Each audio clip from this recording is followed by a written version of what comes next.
मेरे साहित्यिक बंधुओं, मेरी कहानी मेरी ज़बानी श्रृंखला के अंतर्गत मैं अपनी ही किसी कहानी का पाठ करता हूँ। विभिन्न अलग अलग कथानकों पर मैं अपनी कहानियों का ताना बाना कभी ग्रामीण पृष्ठभूमि में बुनता हूँ तो कभी शहरी पृष्ठभूमि में। ऐसा करते समय मैं अपने अनुभवों का सहारा लेता हूँ। ज़्यादातर अपने व्यक्तित्व और अपने खुद के परिवेश से दूरी बनाकर ही कहानी का कथानक करता हूँ। ऐसा इसलिए करता हूँ ताकि कहानियों में विविधता बनी रहे और मेरी सोच का वितान संकुचित न रहे। आज मैं एक ऐसी ही कहानी का वाचन करने जा रहा हूँ जिसमें पति पत्नी के इतर अवैध संबंधों के बावजूद उनका गृहस्थ जीवन आबाद चलता रहता है। यह स्थिति कुछ अजीब सी है, लेकिन जिस तरह से हमारा सामाजिक परिवेश बदलता जा रहा है और हम उच्छृंखल होते जा रहे हैं, उसमें ऐसा होना कोई ताज्जुब की बात नहीं है। तो लीजिए, पेश है यह कहानी जिसका शीर्षक है कॉम्प्रोमाइज। कन्नी अपना पर्स संभालते हुए ऐसी अफरा तफरी में बाहर निकली जैसे कि उसे ऑफिस में बहुत देर हो चुकी हो और अफसर उसे सेक्शन में घुसते ही डांट पिलाने वाला हो। निकलते निकलते उसने देवा को अफसराना तेवर में हिदायत दी। देवा, मैंने दाल फ्राई कर दी है और चावल कुकर में चढ़ा दिया है। एक सीटी बजते ही स्टोव ऑफ कर देना। रात की सब्जी फ्रिज में पड़ी हुई है, निकाल कर खा लेना। और हाँ, ड्यूटी पर जाना तो बचा खुचा खाना फ्रिज में डाल देना, वरना क्या? देवा काफी देर तक सोचता रहा। कन्नी की बात पर झुंझलाने की आदत से वह वर्षों पहले ही तौबा कर चुका है। लिहाजा कन्नी की आवाज में उतनी कड़वाहट नहीं थी, बल्कि उसमें नरमी के साथ साथ थोड़ी बहुत देवा के लिए चिंता जैसी बात भी झलक रही थी। कन्नी में ऐसा बदलाव उस दिन से आया था जबकि वह उससे अचानक रीगल सिनेमा से बाहर आते हुए टकरा गया था। कन्नी तो एकदम से अचकचा सी गई थी, जैसे कि उसकी कोई चोरी पकड़ी गई हो। तब उसने अपने साथ वाले आदमी से ऐसे छूटकर, जैसे कि उससे उसकी दूर दूर की कोई पहचान न हो, मुस्कुराकर देवा से बोल पड़ी थी, अरे देवा, तुम्हें तो इस वक्त नोएडा में होना चाहिए था।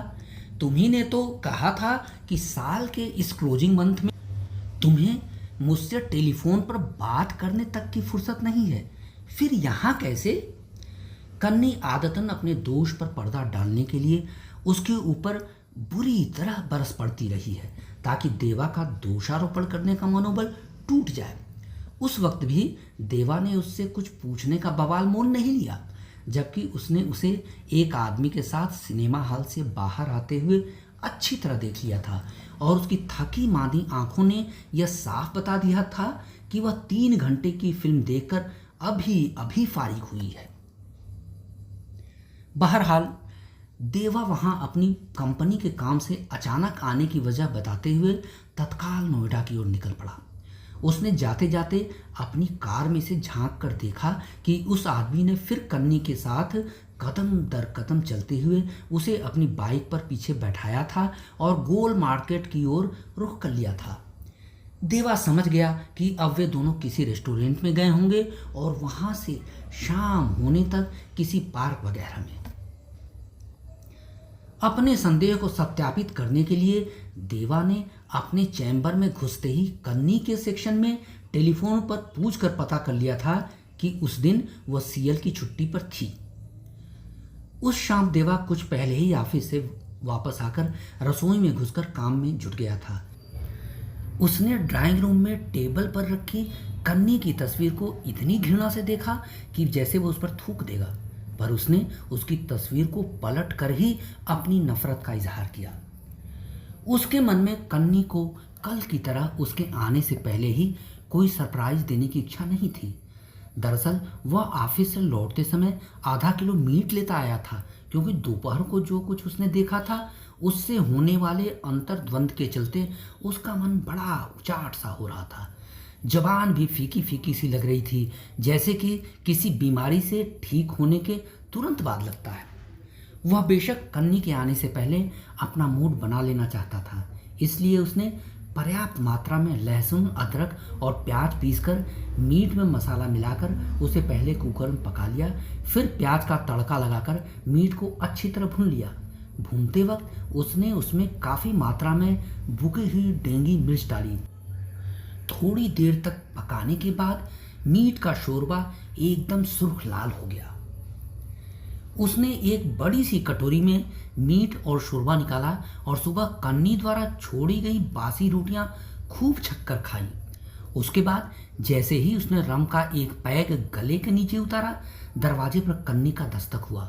उसने फटाफट डाइनिंग टेबल साफ किया और टेबल पर कन्नी की उल्टी पड़ी तस्वीर को सीधा करते हुए दीवार की घड़ी की ओर देखा कि 8 बजने में कोई 5 मिनट ही बाकी हैं।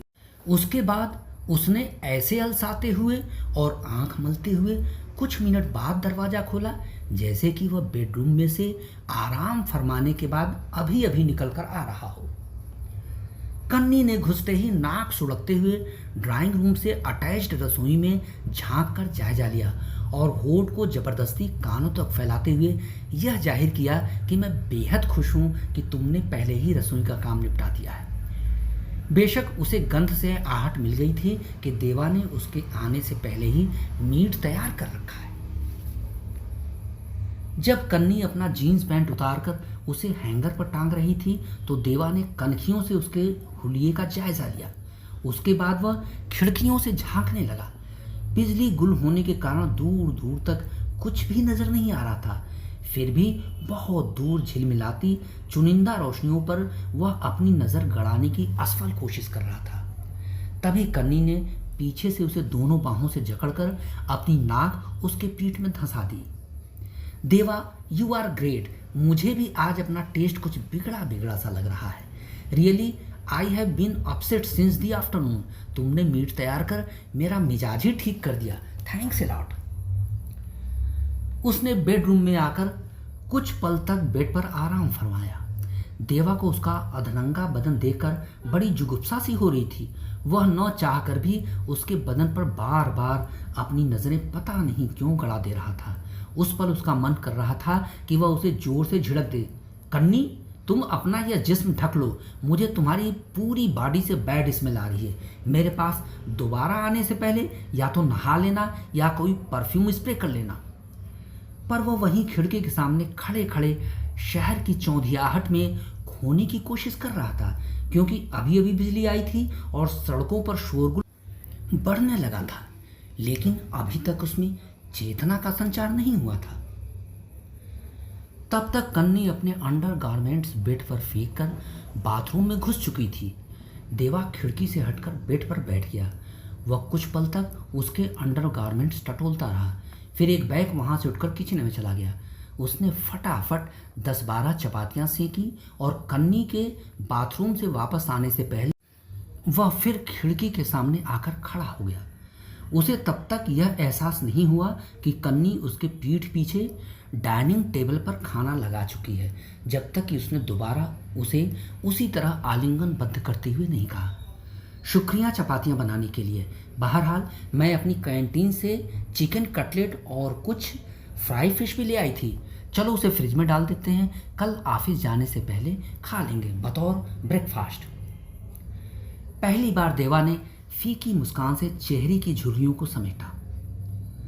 जब तक देवा एक नली वाली हड्डी के भीतर का माल चूसने की कोशिश करता रहा, कन्नी तेजी से कोई 6 रोटियां चट कर चुकी थी और कटोरी का सारा मीट खत्म कर चुकी थी। इस बीच देवा उसके चेहरे से निकलने वाले पसीने को देखता जा रहा था, जो उसके मोटे मोटे नथुने और ठुड्डी से बहकर टप टप उसकी कटोरी में भी गिरता जा रहा था। उसे देखते हुए देवा को गलियों की कुतिया याद आ रही थी। यूं भी बाहर ग्राउंड फ्लोर पर कुत्ते बेतहाशा भौंक रहे थे। शायद उन्हें मीट की गंध मिल चुकी थी या कोई एक अदद कुतिया उनके झुंड में शामिल हो गई थी। उस दिन कन्नी का मूड इतना खराब था कि वह ऑफिस से शॉर्ट लीव लेकर अपनी गाड़ी इंडिया गेट की ओर लेकर चली गई। सड़क किनारे अपनी कार पार्किंग कर घास पर बैठ गई। कुछ मिनट के बाद लेट गई। ऊपर आसमान देखते हुए उसे मालूम नहीं क्यों कुछ डर सा लग रहा था। दिल्ली में आने के बाद उसने आसमान देखने की कभी ज़रूरत ही नहीं समझी थी। शायद उसे ऐसा कभी मौका ही नहीं मिला होगा। फ्लैटों में रहने का यही खामियाजा भुगतना पड़ता है कि जब नींद ना आ रही हो तो छत पर टकटकी लगाए हुए ही रातें काटनी पड़ती हैं और आंखों से फिसलती नींद को पकड़ना होता है। बेशक आसमान में तारे गिनते हुए रातें काटना फ्लैट वालों को कहाँ मैसर होता है। जब वो अपने डैड के साथ दिल्ली आई थी तो वह सिर्फ 11 साल की बच्ची थी। मम्मी की ब्रेस्ट कैंसर से अचानक मौत होने के 3 महीनों बाद ही डैड का लखनऊ से ट्रांसफ़र हो गया था। उसके बाद उसका दाखिला एक पब्लिक स्कूल में हो गया था। उस वक्त दिल्ली की लाइफ में उतनी तेज़ी नहीं आई थी। मीडिया क्रांति सिर्फ सुगबुगा भर रही थी। हाँ, एशियाड के आयोजन के ठीक पहले दिल्ली को थोड़ा बहुत सजाने संवारने का काम जोर पकड़ रहा था। दरअसल एशियाड के बाद की दिल्ली में आमूल चूल बदलाव आया था। उसी बदलते परिवेश में कन्नी यानी कनुप्रिया तेजी से पल बढ़ रही थी, जवान हो रही थी। इसी बीच एक दूसरे दुर्भाग्य कारण उसके डैड की एक सड़क दुर्घटना में मौत हो गई। उस वक्त वह पत्रकारिता का डिग्री कोर्स पूरा कर रही थी। तब उसे नौकरी की तलब लगी और उसे एक अखबार नवीस की नौकरी कोई बड़ा जद्दोजहद किए बिना ही मिल गई। लिहाजा ड्यूटी करते समय पहली बार और सिर्फ पहली बार उसका दिल देवा यानी देव कुमार को देखकर धड़का था। इश्क के एक छोटे से दौर के बाद ही दोनों ने कोर्ट मैरिज कर ली। तब कनुप्रिया को कुछ ऐसा एहसास हुआ कि जैसे किसी डूबते का तिनके को सहारा मिल गया हो। चुनांचे अफरा तफरी में शुरू किए गए दाम्पत्य जीवन में कुछ ही महीनों के बाद तकरार झगड़े होने लगे। कन्नी तो सचमुच इतनी अड़ियल और वहमी थी कि वह कभी देवा के सामने झुकने का नाम तक नहीं लेती थी। बेशक नासमझियों के चलते दोनों के रिश्ते में शादी की पहली सालगिरह मनाने से पहले ही दरारें पड़ने लगी और दाम्पत्य की कच्ची दीवार इतनी जल्दी ढह गई कि किसी को भी उनके जीवन में आए इस नाटकीय घटनाक्रम पर आसानी से यकीन नहीं होता। कानूनी कार्रवाई के बाद दोनों अलग अलग रहने लगे। देवा तो कन्नी के प्रति इतनी घृणा से भर चुका था कि उसे भविष्य में कन्नी का थोपड़ा देखना भी गंवारा नहीं था। इसलिए उससे बेहद दूरी बनाए रखने के लिए उसने दूर नोएडा में नौकरी करना ही ज़्यादा उचित समझा। फिर कोई 7 साल गुजर गए। शायद वे एक दूसरे को भूल से गए थे।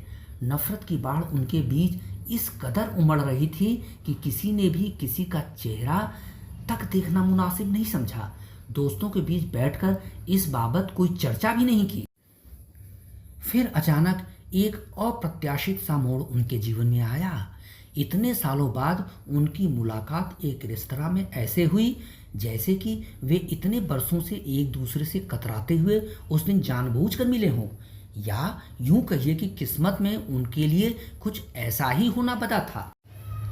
उस वक्त लंच टेबल पर दोनों एक दूसरे को आमने सामने पाकर अचकचाए नहीं। बातचीत ऐसे शुरू हुई जैसे कि वे प्रायश्चित कर रहे हों। बात बात में उन्होंने अपनी अपनी गलतियां महसूस की, बिल्कुल फिल्मी अंदाज में। जब देवा चलने को हुआ तो कन्नी भी उठ खड़ी हुई। देवा ने उससे घर चलने का कोई आग्रह नहीं किया, पर वह कोई गिला शिकवा किए बगैर उसके पीछे पीछे बंधी सी चली आई, जैसे कि वह ऐसा कई सालों से करती आ रही हो। उसके बाद दोनों ने कोई भावी योजना नहीं बनाई और वे साथ साथ रहने भी लगे। किसी ने भी कभी यह नहीं सोचा या कहा कि वे तलाक के बाद मियाँ बीवी की तरह साथ साथ क्यों रह रहे हैं। उन्हें कम से कम ईश्वर को तो साक्षी बना ही लेना चाहिए, बाकायदा मंदिर में जाकर। आखिर एक बार तलाक हो जाने के बाद क्या दोबारा दाम्पत्य जीवन इतनी सहजता से शुरू किया जा सकता है? देखने सुनने वाले लोग क्या कहेंगे। कन्नी ने लेटे लेटे आंखें बंद कर ली। आसमान देखना उसे बिल्कुल नहीं भा रहा था, पर मन इतना अशांत था कि जैसे उसके दिमाग में कोई बड़ा बाजार हाट चल रहा हो। तभी उसका ध्यान सिरहाने 2 प्रेमियों के बीच हो रही हरकतों ने भंग कर दिया। उनकी बेहद रोमांटिक बातचीत को सुनकर उसे उबकाई सी आ रही थी। यह स्वाभाविक भी था, क्योंकि सालों से पुरुषों से दूरी बनाए रखने के कारण उसे मर्दानी गंध तक से मितली आने लगी थी।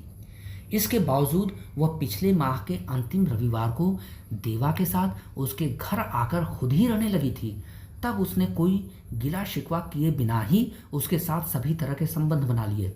7 सालों बाद उससे मिलकर ऐसे पेश आने लगी जैसे उनके बीच कभी कोई दूरी रही ही न हो।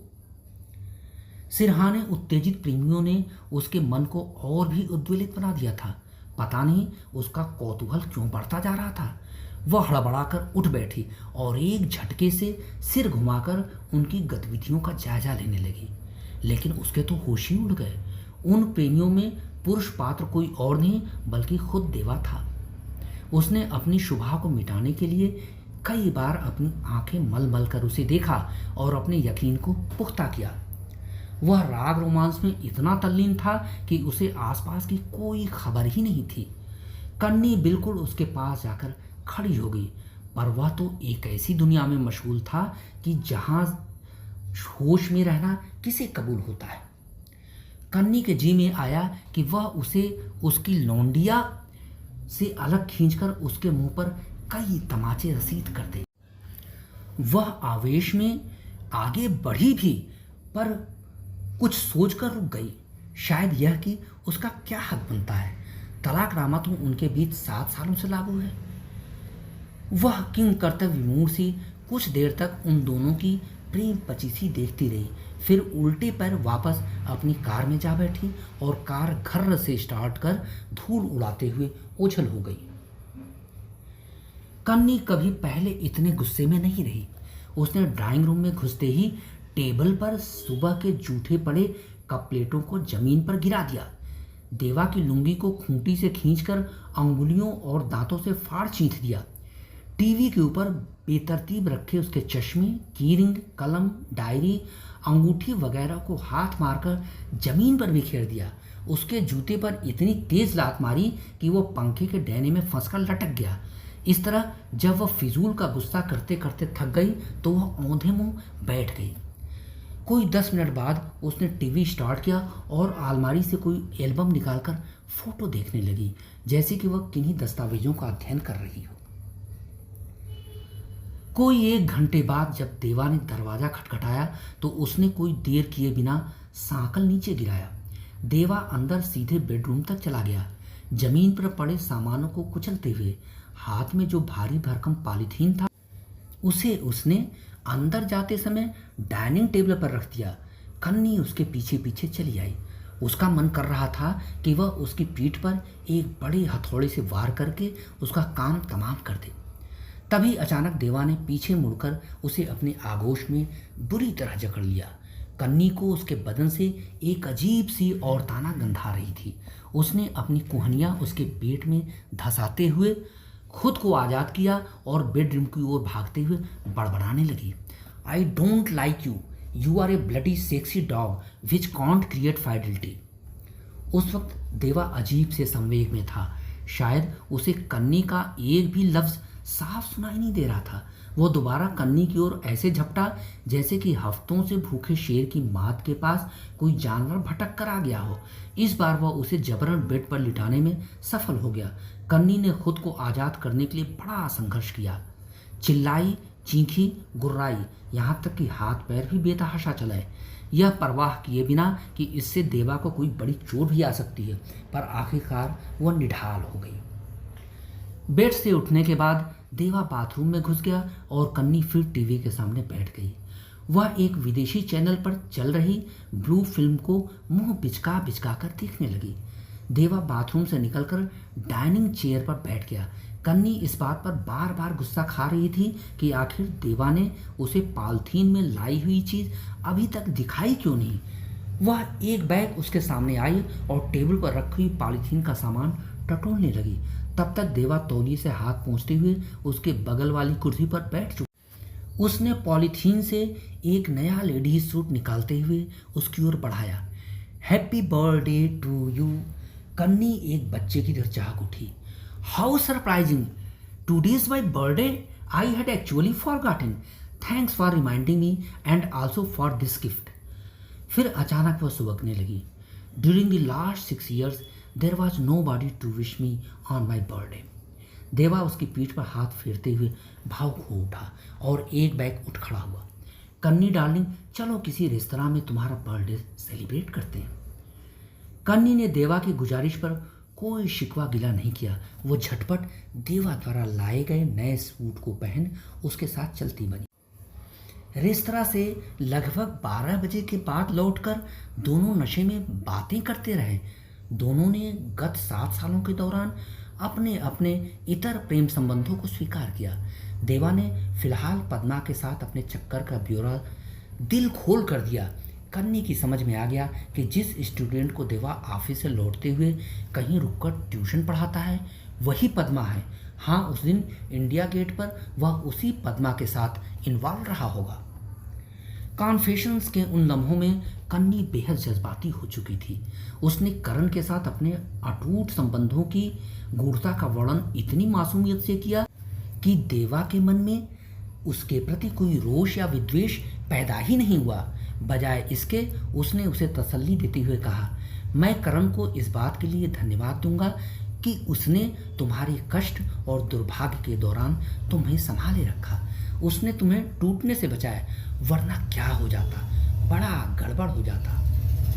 काफी देर तक बातें करते हुए उनका नशा उतर चुका था, पर जो कॉन्फेशंस उन्होंने किए थे वे पूरे होशो हवास में किए थे।